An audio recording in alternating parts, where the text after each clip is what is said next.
Good, everybody. This is Y and Z Conversations Between the Generations. Which generations, may you ask? Well, Generation Y, aka the Millennials. We have our opinions on those, but somebody gets mad when they get stated. I represent that generation, Jay Clark. My other host over here, my co-host, Xavier Lewis, represents the other half of that equation, Generation Z. You hold up. You in a different spot. You held up a little different there this week, huh, brother? Yeah, man. We out here making history in New Orleans once again with a record-breaking amount of snow since the 1800s, bro. And with me working in the hotel industry, man, I ended up having to just end up staying here at the hotel. It was too dangerous to try to get back home. So we pushing it, man. We thriving. We making it work. We making it work. Ain't nothing stopping it. Essential employee. Essential, essential. That's right. That's Yeah, right. I did see some video of folk, in that New Orleans snow, just walking around drinking and having some fun. You must have been out there when you wasn't on the job, huh? Because That man, let me just say this.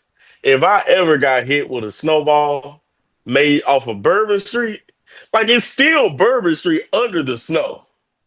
If I got hit with a snowball off of Bourbon Street, I feel like those are death fighting words. Though that is probably some of the nastiest snow. I probably will not disagree with you. Yeah, I could feel that. Like, share, subscribe. YZ the Divide. Join us for this conversation. Thank you. We welcome you. We're going to try and have some fun today, amongst some other things. And so, yeah, I'm in the same situation. We had some snow down here in the H town, just a little bit over from you to the west. Little man's first snow in his life, which was great to see.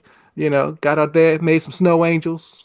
Yeah, man. Good time. So, even though you was working, did you get to enjoy it a little bit? Man, I still was able to enjoy it, man. This is not my first snow in life, but this is the first this was a full-on blizzard in New Orleans. I don't think people Okay. understand it. Like Okay. it wasn't just falling. It was wind hugely gusting. It was like, you know how SpongeBob was walking through that snow blizzard, the Krusty Krab, yeah, yeah. It was that kind of wind, snow coming down from the time I woke up till about a smooth 5:30. Okay, And I'm glad. now, I'm glad you mentioned that because you are a Southern boy. yeah, Even though I'm living in the South, I'm a Northern boy, so this ain't nothing new to me. So I wanted to know, like, yeah, like how many of these have you ever really had before? Like, man, in my childhood once, wow. and then one more time in high school, one more time in college, and now this. So And okay. even the one time in college, that was more of an ice storm more than anything. It Hmm. wasn't necessarily, the snow stuck a little bit in Mississippi, but what happened, same thing that's probably happening here today.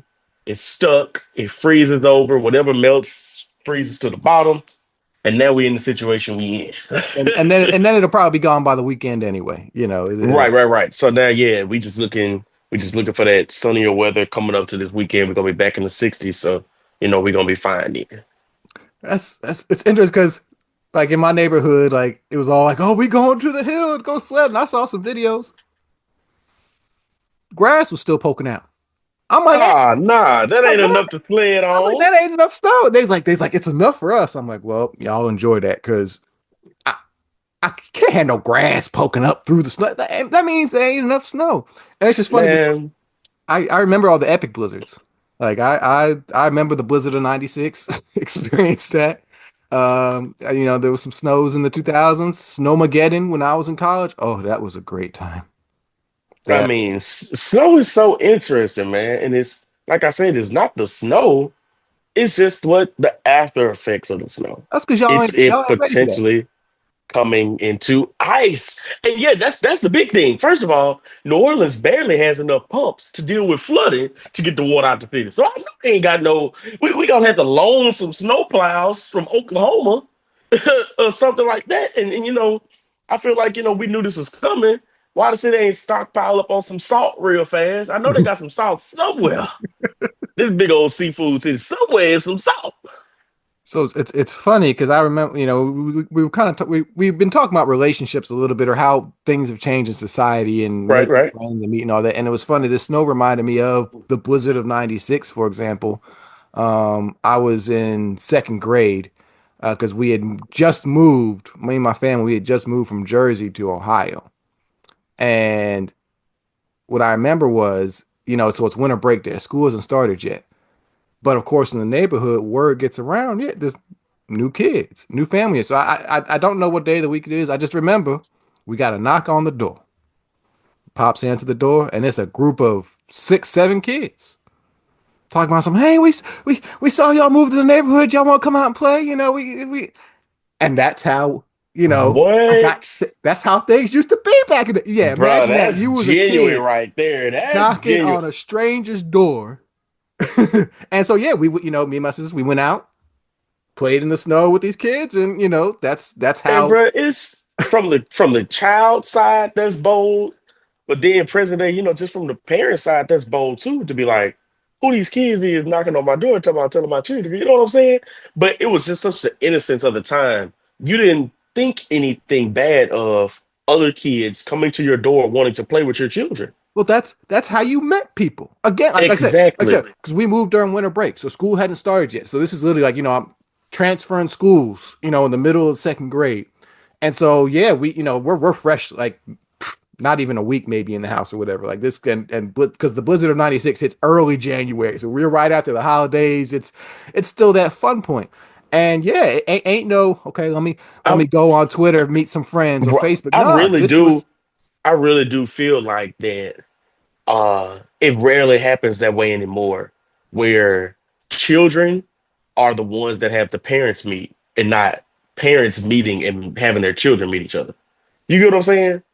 That rarely happens anymore where a child finds a friend and then their parents become friends because of their, I don't oh, think my our parents child. our parents never became friends. Oh, right. They never And had to, really. yeah, never like I said, and I say it's not a guy became friends with all the kids in the group. I think I got really All like one right. good friend out of the group, and that lived in the neighborhood, and that's how that particular relationship started.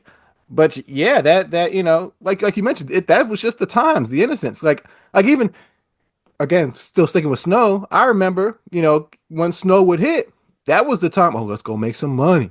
How we making money? Well, we gonna walk this Shoveling. neighborhood with our shovels, and we gonna knock on some doors of people we don't know. So yeah, we gonna walk up to their house. Like, hey, $5 to shovel your driveway, $10 to shovel your driveway. That's just the nature of it was. It wasn't such a let's put it this way. The doorbell got regular use back in those days. It wasn't such a Right, right. weird It thing to have a wasn't an stranger. antique. Right. It wasn't such a thing to If be you like, see a oh yeah. doorbell now that's not an electronic one, you be like, "Oh, what is this?"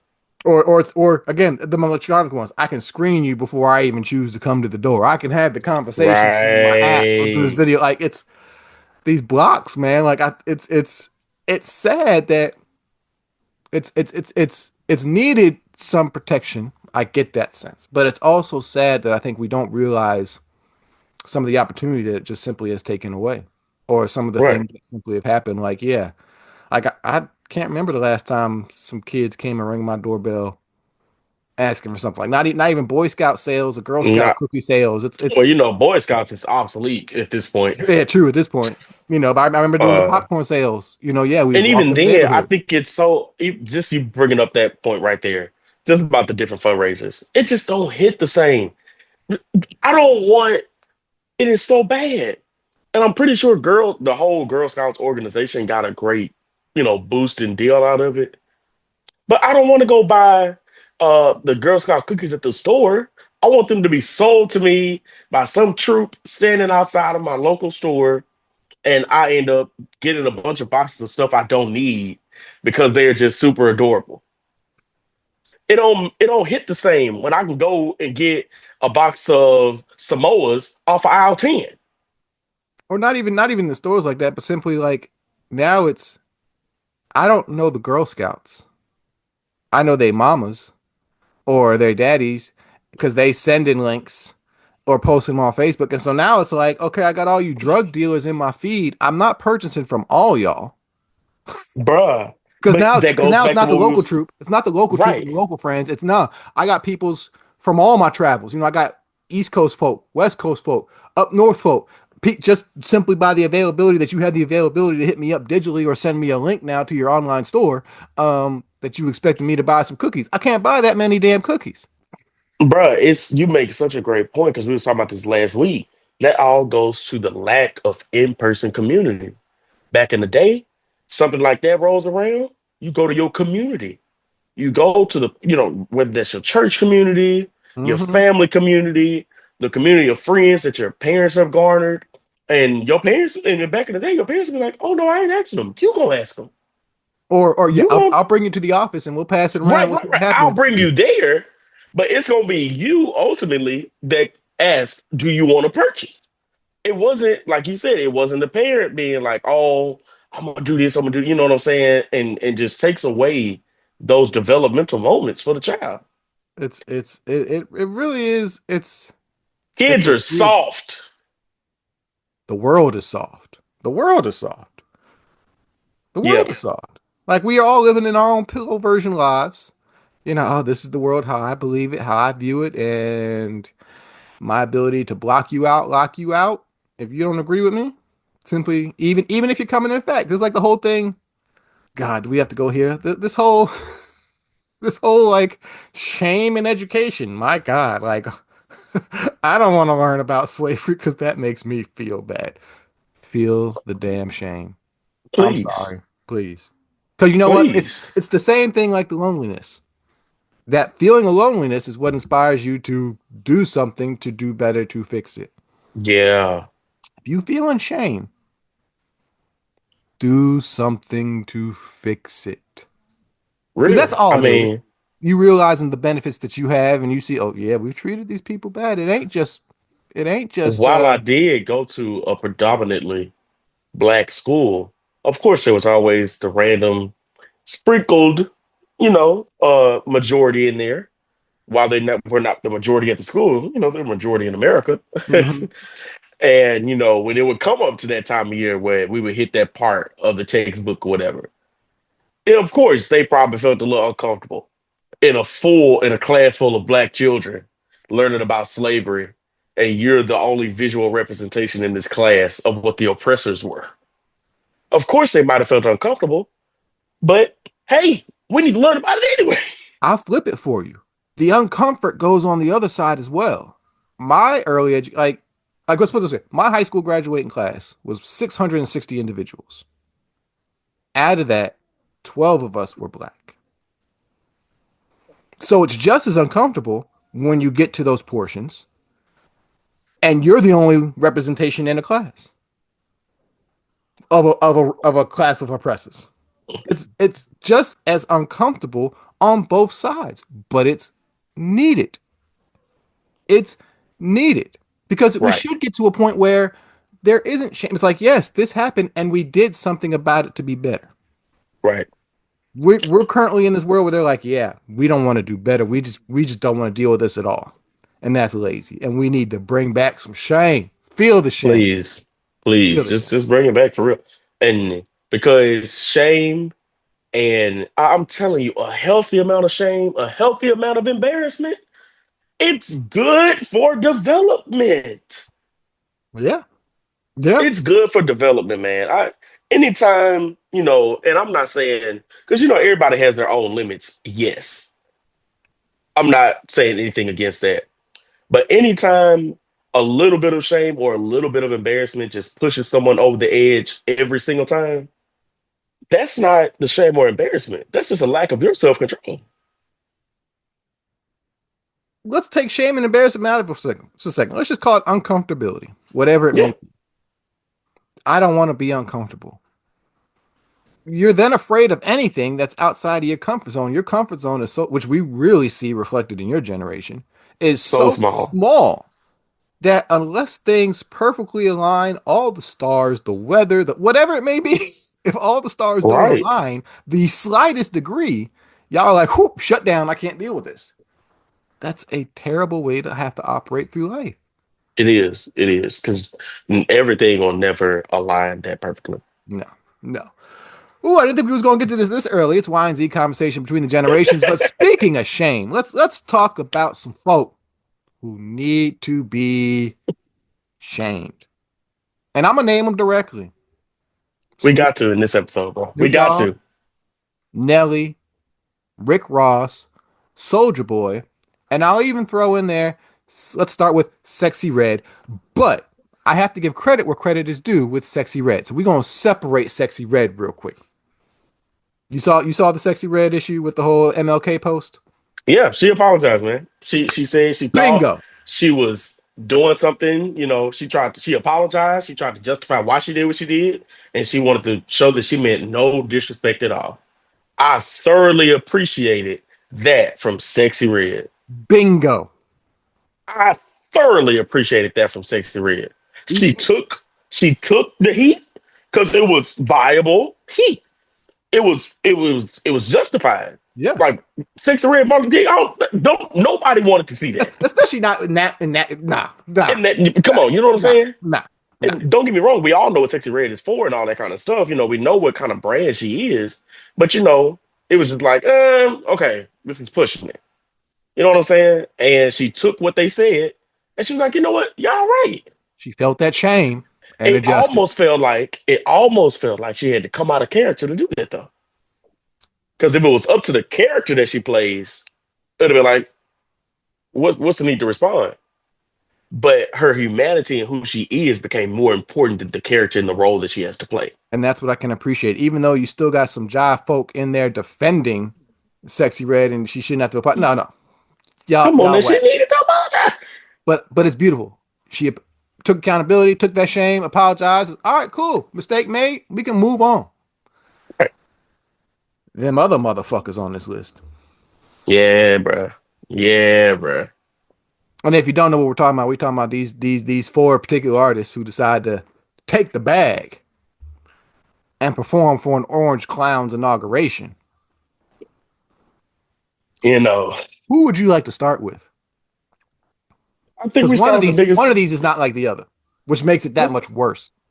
yeah, we got to start with the biggest name on there. Snoop, We got to. who just And 4 years ago was saying, I don't want nothing to do with this man. clowned anybody who would take that money and perform. I think we got to realize this about Snoop. And I seen a video that said this, and I agree with it. The Snoop that we grew up listening to, the Snoop that we grew up seeing, he ain't been that Snoop in a long time. Which is the sad part. Because outside of this particular issue and these particular circumstances, I think it's something we see far too often where once black celebrity gets to a certain point, it's almost like you have to turn your back on what helped Right. get you there. Like once you cross over into that mainstream, it's like Peace out. peace out. It's almost like they literally at the expense, because they want to be sustained in their success. Because this wasn't the same Snoop that needed black people behind him when he was getting accused for murder. Right? You see And I what I'm do and I saying? do believe we could find some comments from that orange clown during that time who was probably like, put that man Man, under the sitting there, jail. you see what What I'm saying? You see what I'm, so it's like stuff like that is like you need to be in the come up, but now that you have that sustained success, it's like, okay, there's no give back. And this is the poor thing about black people. We think that the give back is, oh, they came and did a collab on this song with somebody, or oh, they did this, the give back is them doing this movie or something like that, doing something for the black community. Is that really doing something for the black community? Well, here's where I'll push back a little. And let me be straight. I don't.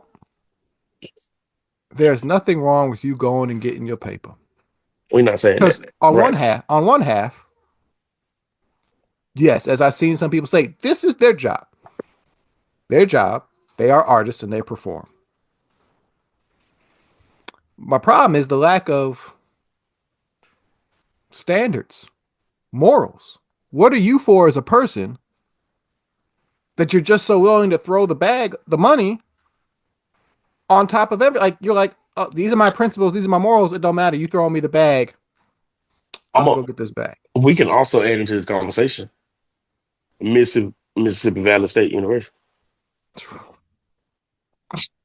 That whole field. HBCU Yep. band performing at the inauguration Because when mhm. it is documented his words and his sentiments towards HBCUs Mhm. and just diversity, equity, inclusion altogether. Is that opportunity and some of the other and some folk were saying like it's a great opportunity, visibility could be true, but is selling out for that bag or that visibility or that opportunity worth it? Because let's be real, if we just being completely honest, the band playing at Trump's inauguration is not going to boost enrollment. It It ain't gonna boost no money. ain't boosting sponsor dollars. We're always so worried about the short term moment that we forget the almost long term detriment that it makes. And if you hear all of them, all the response was, "Oh, Obama never gave me a bag. They paying." And so it's that putting the bag above everything. Now, I wouldn't be mad if you then demonstrated to me or us, the outside world, what you were doing with maybe that particular bag. Because let's take Snoop for example. Right, Let's right, not act right. like he hasn't been out here, especially big in the football world, with youth sports, youth football, and so he is giving back to the community. Great. Yes. If you were to take this bag and then show me like, yeah, I took their money because I'm gonna take this money and help our people directly, and here's how I took that, let's just say million, and I directly gave their million to support whatever it may be. So, yeah, new uniforms for my We kids. support that. We support We that we support that. because We support taking that money from the oppressor and putting it back into us and not into them. what was interesting was just the other day, TV1 be running different world marathons. Um, It was the Orange Glow or the Orange, what not Orange Glow. Was it Orange Glow? I think it's the Orange Glow episode, Hmm. dealing with, apartheid in South Africa and all. And so one thing that really clicked in my head was their solution essentially is you hear both sides. You hear that, yep, I'm just not going to take any of their money, period. Kimberly Reese decides not to take her scholarship. But then the other side they were proposing is, no, we going to get more money from them to further help our causes. Both ways can work. The problem Right, is we see these celebrities like, yep, I'm getting this bag because nobody else giving it to me. What else you doing with it? I'm not mad you right. getting the bag. You gonna help, you gonna use that power and help your community. But if you just getting that bag to help For yourself, selfish gain. Come like a on, bro. soldier boy, Right. that's Because you're still mad at the community that they esteem Drake higher than you. Like, come on, bro. again. I At gotta ask, some point, it what do you has to stand make for? sense for more than just you. What do you stand for? Who are you standing on the shoulders of? I mean, it Like, I really think they need to really remember that it makes you me it you makes me didn't get here on the shoulders of them. you a preacher, man. I think you'll appreciate this. It makes me think of First Timothy 6:10. That common scripture. There, Love of money is the root of all evil. root all you. I'm not Not mad you not getting the money, but do something right, with it that just doesn't especially in these circumstances where your principles got to be questioned. Like that, all money ain't good money. right, right. All money ain't good money. Like I ain't mad at you. I don't need to know what you did necessarily, or no, let me put it this way. Because we all know what you did with the money from your album sales. All we've seen it Right. on We see Cribs. it. You floss it everywhere. Not mad at that. Mm. You weren't, that's clean money. You did your job, you got, and assuming those people are okay, because you get that's money coming from me supporting you or whatever it may Right, be. right. You taking that money from that clown. That ain't no clean money. That money coming straight at your principles. Every single dollar And did is you a and did you hit at what you stand. Well, I mean, we don't know what they stand for. that's the problem. And that's the problem. Like, did you see the video of Snoop's performance? That shit was pathetic. You sold out your soul for that bag in that circumstance for that. It's not. is not conducive to anybody or anybody in our community to see people that we think are like, oh, these are the pretty upper echelon members of our community, celebrities, people who have that money, it might be considered in certain circles upper echelon people. Um, but it is crazy to think that those upper echelon people can just be bought at any price. It really strikes at our want for care. And I mean it like this, as in we want we want to know, we want to believe that if you get to a certain place, you get a certain amount of power, influence, whatever it may be, that you gonna still look out for your folk like those other people do and are doing right now. The far too often though, it all becomes up. It's all about me. I'm gonna get more money. I'm gonna get this bag, and it's like, whoa. And it's so weird because every time you confront them about this, they'll be like, "Oh, but y'all didn't say this when such and such did this," or "Oh, y'all wasn't acting like this when such and such took this money from that person." But there are far too many examples of people who did not. Morgan Freeman has been around forever, successful movie career, and I mean, maybe I just don't know about it, but I don't think I've ever read of one experience or experienced in my lifetime any experience where he sold out. Well, here's the problem. We don't need these folks to be in a position. It's the duality of this. Unfortunately, we don't need to be looking at these folk like this. Like we're it's a weird void that you hear the people say it's like, yeah, we you don't need to hold these celebrities and yada To yada a high yada thing, to in such a high esteem. But everybody looking for it. right? Like let's Because in let's theory, they're the ones who made it. they're the ones with the level of influence to hopefully help those behind. Allah, my dear fraternity brother, who was being pimped out by so many people over the other weekend. Um, like take MLK for example. MLK wasn't getting the bag. It's well known he Nah, lived a pretty mediocre life. I don't think they understand. He stated the Lorraine, not hotel, Lorraine Motel. You know, He he wasn't at the Marriott or the Hilton. he wasn't living in no $50 million mansion Nah, in Georgia. he was a fairly regular man trying to attempt. Well, I mean, he did, just attempting to make a change for the greater good, and not just the greater good of his people. While that was his main sense, he just wanted the greater good for everybody. And I think it really points at us, like with regular people, because like we all have the dream of getting that bag, Right, getting right. that power. But right now, if we were to have a conversation, me and you would firmly believe that in such a position, we would hold true to our morals. Because at the end of the day, when you get ready to get up out of here, you ain't getting up out of here with that money. You're not getting up out of here with that bag.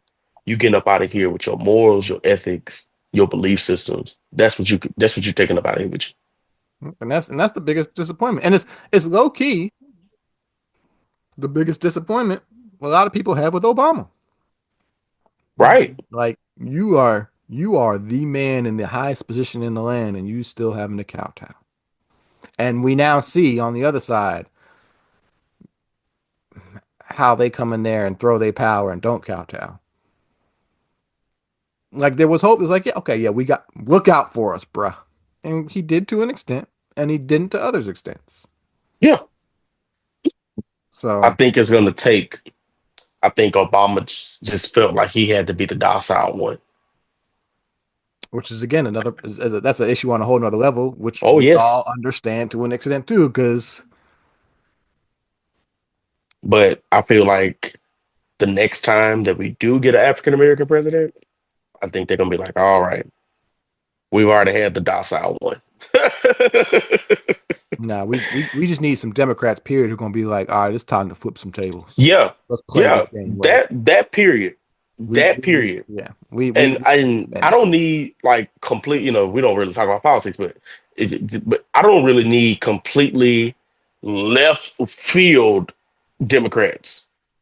Honestly, the Democrats that more align with me are going to be Democrats more towards the center or Republicans more towards the center because those are people willing to cross the aisle and make things work that work for everybody. The far right Republicans and the far left Democrats, they so stuck up their own butt, you can't get nothing done. Well, the problem is we're seeing one side is going to be like, fuck it. And they got no answers right now. No, He not going to do that. He did it. How do you feel about that? That was his choice. Oh, really? Okay. man, that man got into that office on Monday. He ain't stopped signing executive orders. I mean, good Lord. They need to feel some shame because they got some serious eggs on their faces right now. Oh, Republicans ought to feel ashamed. Because at the Everything end of they the said he day, wasn't going to do. I think people need to realize this. If Trump wouldn't have won that first time with the Republican Party, he wasn't coming back and running Republicans again. He just needed a party to be his puppet. He needed somebody to get him there. Yeah. And whereas in the past, the party served to boost you up, not with Trump. Got played like suckers. The whole Republican Party got played. This man didn't show up to any of the primary debates this time and still got the Republican nomination.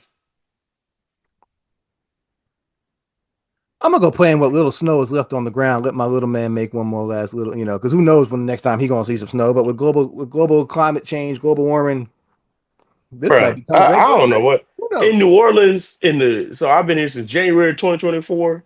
It's January 2025. We've had like three or four hurricane lookings. We've had snow. What else have we had? Extreme heat wave. Like I just don't know what else. I said, okay, what are we gonna be getting at? Tornadoes in New Orleans? What's gonna happen? It's Y and Z conversation between the generations. Go ahead, pull up Spotify. Let's get out of here with the OJs for the love of money. Money, money, money, money. What they gonna do? Some people got to have it. But stay warm, my brother. Stay safe in them streets. I mean, you working. Always, You working. You working. I ain't yeah. mad at you. Until next time. Peace.